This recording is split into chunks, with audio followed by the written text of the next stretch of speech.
গাজীপুর শ্রীপুর এলাকায় এক ব্যবসায়ী প্রথম স্ত্রীর যন্ত্রণায় সে দ্বিতীয় বিয়ে করে। তো দ্বিতীয় বিয়ে করার পরে সে সংসার ঠিকঠাকভাবে ভালোই চলছিল, কিন্তু হঠাৎ সে ব্যবসায়ী মৃত্যুবরণ করেন। মৃত্যুবরণ করার পরে তার দুই সন্তানের মধ্যে তুমুল ঝগড়া সম্পত্তি নিয়ে। সে ব্যবসায়ী যদি দুই সন্তানকে সমানভাবে সম্পত্তি ভাগ করে দিত, তাহলে আজ তাদের দুই সন্তানের মাঝে এরকম আর ঝগড়া হইতো না। স্ক্রিনে দেখতে পাইতেছেন ছোট বউকে মারার জন্য বড় বউ দা নিয়ে তেড়িয়ে যাইতেছে এবং ছোট বউ বিভিন্ন জায়গায় বিচার সালিশ করার জন্য চেষ্টা করছে, কিন্তু তাদের প্রভাবশালী অনেক টাকা পয়সার ভয়ে কেউ বিচার করতে আসেনি। বড় বউয়ের নির্যাতন সহ্য না করতে পারে সে বিভিন্ন জায়গায় থাকার চেষ্টা করছে, কিন্তু ছোট বউ তারপরেও সেই হয়রানির শিকার, মারধরের শিকার। ভিডিওর শুরুতে আপনারা দেখতে পাচ্ছেন বড় বউয়ের সাঙ্গপাঙ্গ নিয়ে ছোট বউয়ের তুমুল মারধর করতেছে।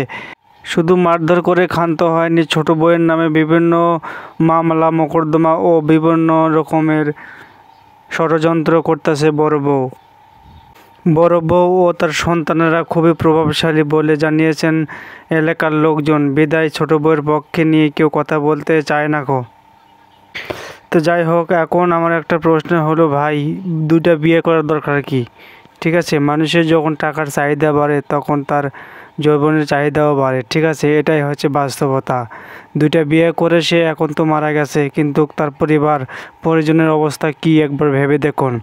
কিন্তু সে যদি বেঁচে থাকা অবস্থায় দুইজনকে সমান সম্পত্তি ভাগাভাগি করে দিয়ে যেত, তাহলে তার আজ সন্তান ও বউ নিয়ে এত মারামারি করতো না।